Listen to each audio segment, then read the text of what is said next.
Bonjour, frères et sœurs. Je salue tous les disciples du Seigneur Jésus-Christ de Nazareth, ceux qui aiment le Seigneur et qui l'ont goûté aussi. Ils ont une autre joie. Parce qu'on peut accepter Jésus, puis on n'a pas encore goûté s'il est bon pour se rapprocher encore plus de lui. Aujourd'hui, je fais un témoignage, mais accompagné du chapitre que le Seigneur m'avait donné ce jour. Ça remonte à quelques années, comme je vous ai dit, le Seigneur me remet des témoignages, des exhortations, des enseignements qu'il m'a donnés, puisque tant que tu le crains, ta justice n'est pas oubliée. Ta justice est oubliée seulement quand tu pratiques le péché, tu l'as abandonné. Frères et sœurs, ça s'est passé depuis longtemps. À l'époque, je dormais plus au lit dehors. Je n'avais ni voiture, ni appartement. J'avais un travail bien payé par la grâce de Dieu. Et à l'époque, j'avais signé un contrat qu'on appelait intervenant. S'il m'appelle pas du tout dans le mois, je suis quand même payé. Intervenant. Et j'étais dans la sécurité à Orly, le parking, dans les parkings du moins. Et je travaillais la nuit, j'ai commencé la nuit et quand j'ai signé le contrat, on m'avait dit, j'ai refait un autre contrat d'intervenant et on m'a dit ça peut-être qu'on va m'appeler de temps en temps la journée. J'ai accepté, mais le Seigneur a permis le jour qu'on m'appelle la journée et on me dit que je vais travailler 2 jours, puisqu'il fallait, j'étais là pour remplacer des collègues. Et lorsque le Seigneur a permis qu'on m'a fait passer 2 jours, j'étais à Orly. C'était très difficile pour moi sur les bancs de prendre sommeil. Je parlais avec le Seigneur. J'ai prié et je me suis couché sur le banc. J'avais un sac, j'avais pu mettre une couette dedans et puis pour dormir. Frères et sœurs, il était peut-être 0h, 23h40 à peu près, 45. Et je me suis allongé, puis j'ai dormi, je me réveille. J'ai dormi un peu, puis vers minuit 5-10, je me réveille. Pardon. Je dis, Seigneur, aide-moi à dormir. Ce sera très difficile pour moi de travailler 12 heures la journée et j'ai pas l'habitude. La journée, pour moi, c'est la nuit c'est la journée. Le Seigneur me dit de lire la parole. Je lui dis, Seigneur, je suis fatigué, permets que je puisse dormir. Frères et sœurs, j'ai fini par obéir au Seigneur et il me donne le passage à lire. Je vais à peine ouvrir la Bible, je tombe sur le passage. Et je vais vous lire et je vais vous expliquer ce qui se passait pendant que je lisais ce passage. Genèse 22, à partir du verset 1, je lis au nom de Jésus. Après ces choses, Dieu mit Abraham à l'épreuve et lui dit, Abraham, et il répondit, me voici. Dieu dit, prends ton fils, ton unique, celui que tu aimes. Isaac, va-t'en au pays de Morija, et là, offre-le en holocauste sur l'une des montagnes que je te dirai. Là, le Seigneur lui a parlé.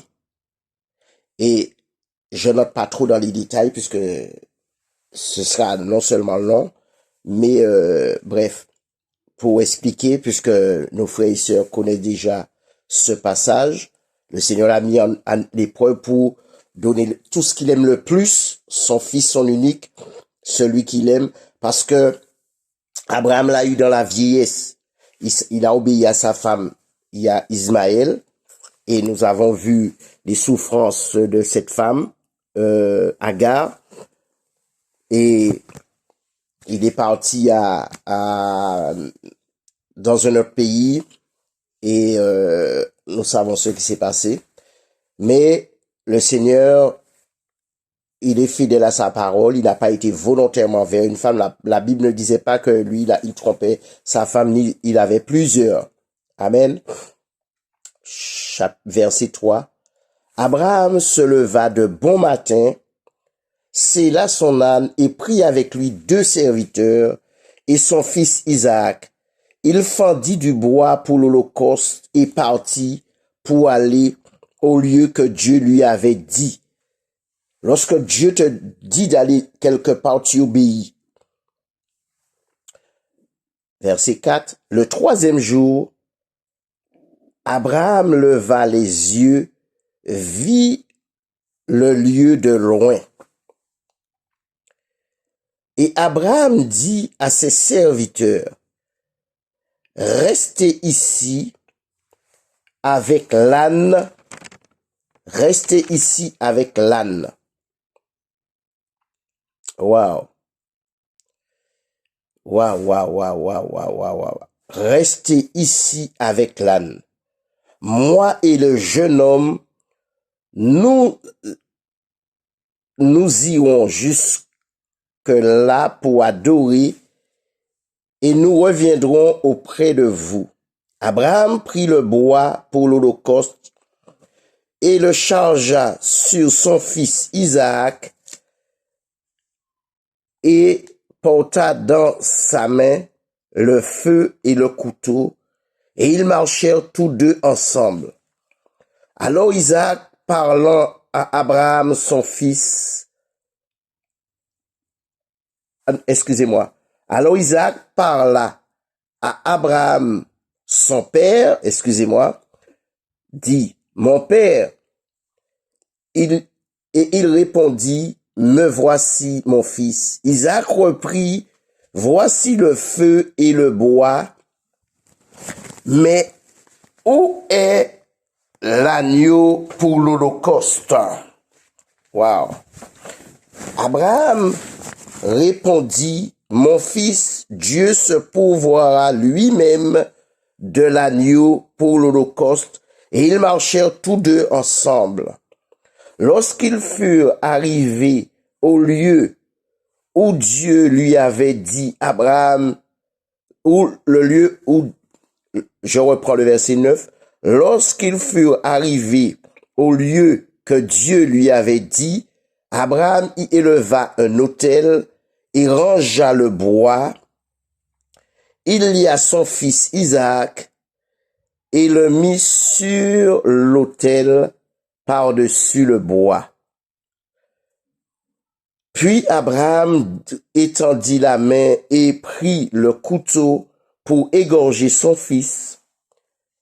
Alors l'ange de l'Éternel appela des cieux et dit, Abraham, Abraham, et il répondit, me voici. Il connaissait la voix de son Dieu. Ah là là. L'ange dit, n'avance pas la main sur l'enfant et ne lui fais rien, car je sais maintenant que tu crains Dieu et que tu ne m'as pas refusé ton fils, ton unique. Abraham leva les yeux et vit derrière lui un bélier retenu dans le buisson par les cornes. Et Abraham alla prendre le bélier et l'offrit en holocauste à la place de son fils. Abraham donna à ce lieu le nom de Yahvé-Jiré. C'est pourquoi l'on dit aujourd'hui à la montagne de l'Éternel, il sera pourvu. L'ange de l'Éternel appela une seconde fois Abraham et dit, des cieux, et dit, verset 16, je le jure par moi-même, parole de l'Éternel, parce que tu as fait cela et que tu n'as pas refusé ton fils, ton unique, je te bénirai et je multiplierai ta postérité comme l'étoile du ciel et comme le sable qui est sur le bord de la mer, et ta postérité possédera la porte de ses ennemis. Toutes les nations de la terre seront bénies en ta postérité parce que tu as obéi à ma voix. Abraham étant retourné vers ses serviteurs, ils se levèrent et s'en allèrent ensemble à Beer-Sheba, car Abraham demeurait à Beer-Sheba. C'est bon. Verset 19. Jusqu'au verset 19. Frères et sœurs, pendant que je lisais ça, je relis plusieurs fois puisque la nuit est longue. Jusqu'au moment où, quand j'ai commencé à me nourrir, là, c'était vraiment pour goûter le Seigneur, là. Le Seigneur me fait relire la parole. Et à partir du verset 3, Abraham se leva de bon matin, sella son âne et prit avec lui 2 serviteurs et son fils Isaac. Il fendit le bois pour l'holocauste et partit pour aller au lieu que Dieu lui avait dit. Le 3e jour, Abraham leva les yeux, vit le lieu de loin, et Abraham dit à ses serviteurs, « Restez ici avec l'âne, moi et le jeune homme, nous irons jusque là pour adorer, et nous reviendrons auprès de vous. » Frères et sœurs, lorsque le Seigneur me faisait comprendre jusqu'à ce verset-là. Frères et sœurs, je vous dis la vérité. Verset 4, verset 5. Frères et sœurs, le Seigneur lui donne un ordre, il obéit, mais il dit à ses serviteurs, au verset 5, après 3 jours, Abraham dit à ses serviteurs, restez ici avec l'âne, et moi et le jeune homme, nous irons jusque-là pour adorer, et nous reviendrons auprès de vous. Frères et sœurs, le Seigneur a commencé. Frère, il y avait du monde pas loin de moi assis sur les chaises, parce qu'à Orly, il y a beaucoup de personnes qui travaillent et qui prennent l'avion pour le lendemain. Ils dorment aussi dans l'aéroport. Frères et sœurs, le Seigneur a commencé à me faire comprendre ces choses. Je m'arrête sur ce verset toujours, hein. Mais quand je suis arrivé au verset 5, le Seigneur a commencé à m'imprégner. Et la gloire de Dieu. Frères et sœurs, rien ne pouvait m'ébranler, rien ne pouvait me mettre dans la distraction. Et j'ai senti, pendant que je médite ça, je lis, je sens, frères et sœurs, c'est vrai quand Dieu dit, l'homme ne vit pas de pain seulement, mais de toute parole qui sort de sa bouche. Je sentais que c'était comme si physiquement je mangeais. Ça descend, vous avez vu quand vous avalez la nourriture, frères et sœurs. Et en même temps que ça descend, je pose une question à Dieu. La question c'est, qu'est-ce qui est meilleur que ta parole? Et en même temps, je réfléchis parce que, non mais c'est merveilleux comment le Seigneur parle. Je pense au lait Nestlé concentré sucré et aussi le miel parce que c'est des choses que j'aime beaucoup, mes frères et sœurs. Et ça descend. Le Seigneur me dit, il m'a donné comme réponse, puisque comme je lui ai dit, qu'est-ce qui est meilleur ta parole? Il m'a dit rien. Et je répondais au Seigneur, Seigneur, tu as raison, rien. Frères et sœurs, je ne sais pas pourquoi j'ai pensé au lait concentré sucré et le miel. La Bible parle du pays où coule le lait et le miel. Frères et sœurs, mais oh là là, rien ne pouvait me faire dormir, frères et sœurs. Frères et sœurs, j'ai continué. Vous avez bien compris comment Dieu lui dit, d'aller sacrifier son fils, donne-lui l'unique, celui qu'il aime. Je reprends le verset 5. Et regardez ce qu'il dit à ses serviteurs après 3 jours, après 3 jours, qu'il a marché, il vit le lieu de loin. Et Abraham dit à ses serviteurs, restez ici avec l'âne, moi et le jeune homme, nous irons jusque-là pour adorer et nous reviendrons auprès de vous. Attendez, qui lui a dit qu'il allait retourner avec l'enfant? Ça, c'est vraiment la préfiguration de Christ, car Dieu est la résurrection, la vie. C'est un homme de foi, c'est normal que la Bible dit le père de la foi, frères et sœurs. Dieu, il connaît son Dieu, il veut obéir à son Dieu, il a obéi, mais il savait aussi que Dieu, s'il est capable de prendre la vie, il redonne. Parce que, il est vivant, notre Dieu. C'est la préfiguration aussi, c'est vrai, de Christ à la croix. 3 jours, il est resté dans le tombeau, et là, on dit 3 jours après. Frères et sœurs, ne doutons pas. C'est mon témoignage, mais c'est mon témoignage. Et le Seigneur me nourrissait comme ça, il me permettait que je comprends. Mais quelle foi? Tu vas pour il est l'Holocauste et il dit, nous reviendrons. Waouh! Puisqu'il est parti à 2, mais s'il dit, nous reviendrons, ça veut dire l'enfant va revenir aussi. Regardez le verset 6. Abraham prit le bois pour l'Holocauste, le chargea sur son fils Isaac et porta dans sa main le feu et le couteau. Et ils marchèrent tous deux ensemble. Waouh, regardez. Ah là là là là là là là là là.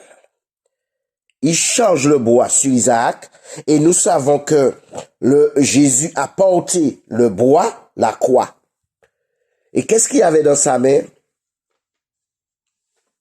Et porta dans sa main Abraham le feu et le couteau. Quelle représentation du Seigneur!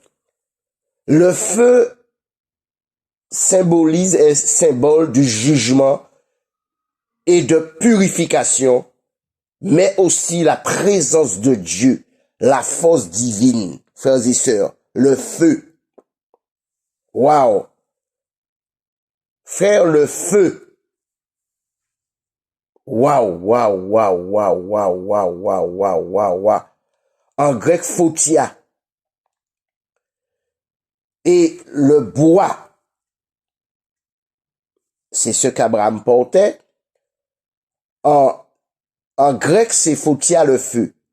Et en hébreu, le bois, c'est esh. E-S-H. Bois en hébreu. En hébreu. Et aussi, le bois, comme j'ai dit. Non, excusez-moi.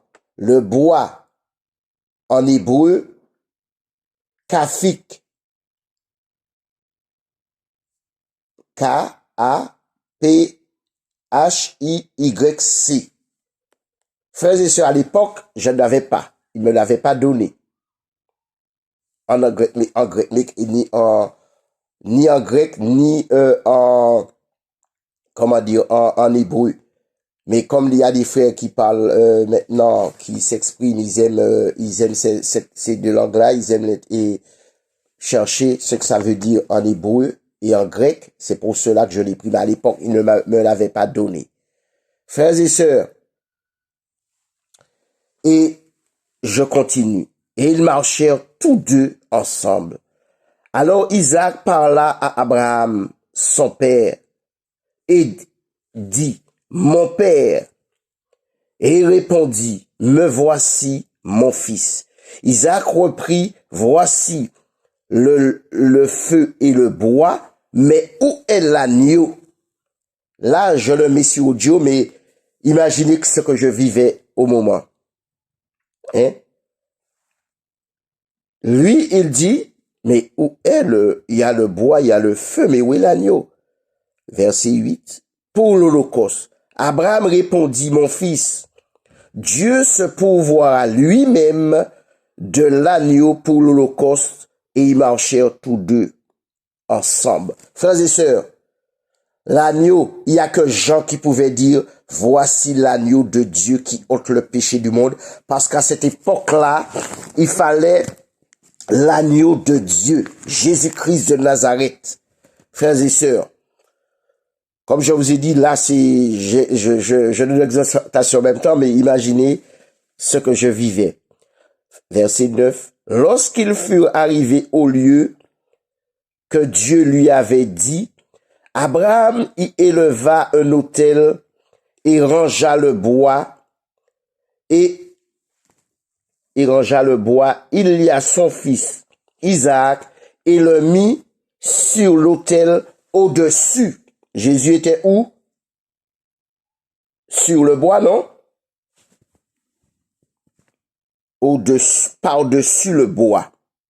Waouh, frère. Regardez, c'est pour cela qu'il faut l'interprétation du Seigneur lui-même. Puis Abraham répondit, excusez-moi, Seigneur, merci.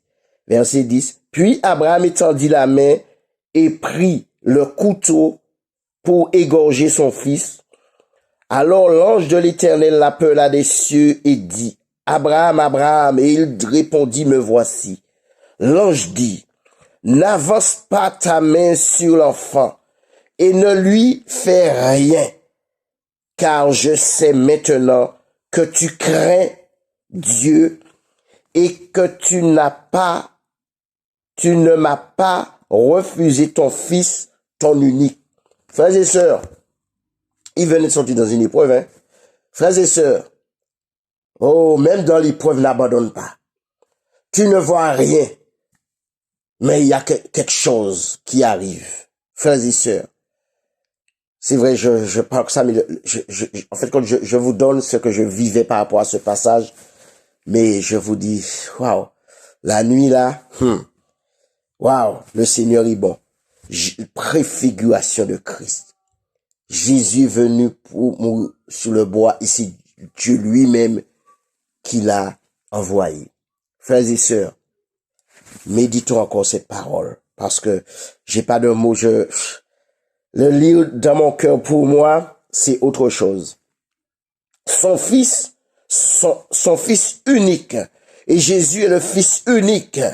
Oh, car Dieu a tant aimé le monde qu'il a donné son fils unique afin que quiconque croit en lui ne périsse point mais qu'il ait la vie éternelle. Oh Seigneur, un homme usé qui a eu un enfant. Dieu est bon. Je continue verset 13. Abraham leva les yeux et vit derrière lui un bélier retenu dans le buisson par les cornes. Et Abraham alla prendre le bélier et l'offrit en holocauste à la place de son fils. Une odeur comme un parfum, c'est comme un parfum d'agréable odeur. Ça monte et le Seigneur se réjouit. Abraham donna à ce lieu le nom de Yahvé-Jiré. C'est pourquoi l'on dit aujourd'hui à la montagne de l'Éternel, il sera pourvu. Verset 15. L'ange de l'Éternel appela une seconde fois Abraham des cieux et dit, je le jure par moi-même, parole de l'Éternel, parce que tu as fait cela et que tu n'as pas refusé ton fils, ton unique, il n'a rien refusé. Frères et sœurs, waouh, et à cette époque-là, je pouvais avoir maison, voiture. Enfin, quand je dis je pouvais aller avec des femmes qui étaient seules chez eux et qui avaient pavillon, qui avaient voiture. Mais j'ai dit, le Seigneur est trop bon. Je suis resté dans la présence du Seigneur, même que je n'avais rien sur le plan matériel. Verset 17. Je te bénirai et je multiplierai ta postérité comme les étoiles du ciel et comme le sable qui est sur le bord de la mer. Et ta postérité possédera la porte de ses ennemis. Toutes les nations de la terre seront bénies en ta postérité parce que tu as obéi, oh là là, l'obéissance à ma voix. Abraham étant retourné vers ses serviteurs comme il avait dit, ils se levèrent et s'en allèrent ensemble à Beer-Sheba, car ils demeuraient à Beer-Sheba. Je ne lis pas la suite, mais j'avais lu tout. Frères et sœurs, l'obéissance. Frères et sœurs, le Seigneur, je fais un peu de commentaires, tout ce que tu fais pour le Seigneur, t'en donne de faire, tu obéis, tu verras sa gloire. J'ai donné, c'est vrai, le témoignage comme ça, comme je vous ai dit, mais imaginez des heures et des heures, vous vous nourrissez, vous êtes remplis. Et comme ce que j'avalais, frères et sœurs, c'est la parole qui entrait en moi et ça devenait le rouleau. Et le Seigneur est en train de le dérouler de fur et à mesure. C'est pour cela que les gens, les frères et les sœurs, même ceux qui se disent chrétiens, n'arrivent pas à comprendre. Sans ouvrir, donner de chapitres, de versets, sans ouvrir la Bible, même des témoins de Jéhovah, tout, dans la rue, partout, les gens étaient convaincus de péché, frères et sœurs. Convaincus, frères. C'est pourquoi je ne fais pas de concours, c'est pas ma grâce, versets, chapitres comme ça, non. Ça, c'est la grâce des frères et d'autres frères et sœurs. Frères et sœurs, ça s'est passé en 2005. C'est pour ça que je reste humble en face de mes frères et sœurs, je les écoute. Ceux qui ont moins de 15 ans, moins de 10 ans de vie chrétienne, je les écoute avec joie dans mon cœur.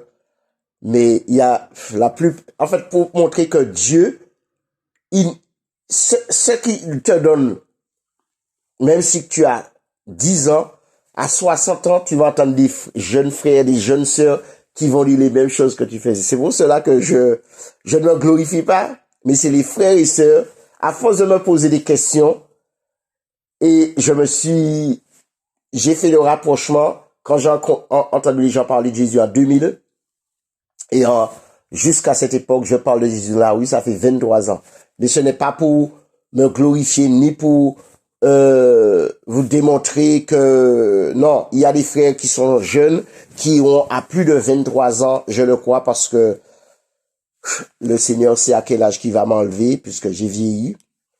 On était jeunes, mais on a aussi vieilli. Frères et sœurs, je vous donne, c'est ce témoignage-là, mais comme je vous ai dit, imaginez ce que je vivais et ce que je vis lorsque je lis ça, lorsque je prends mon temps. Que le Seigneur vous garde.